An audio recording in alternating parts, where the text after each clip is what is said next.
back to Aerospace Engineering powered by your engineer.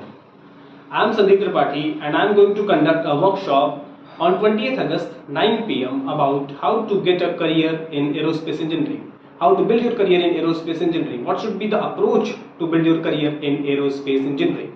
Now, many people have skills. Many people say that I know CATIA, I know ANSYS, I know Abacus, I know OpenFOAM. Maybe some more advanced will say, okay, I know Patran also, the MATLAB, Simulink. There are various skills that people can know. There are two types of jobs. One is skill based, one is exam based. You can choose both path. You can choose either of the path. So that's up to you. We will be covering in the workshop about what are the sectors of aerospace industry.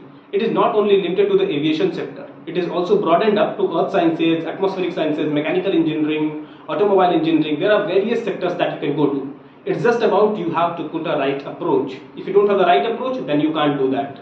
Okay. So in this workshop, we will be understanding that what are the right approaches, what are the sectors of various employments in aerospace industry. If you are into the college, then how to get internships into those particular industries. So definitely join this workshop and I will see you there on 20th August 9 pm. The link is in the description. Please follow that and join the workshop. Thank you very much.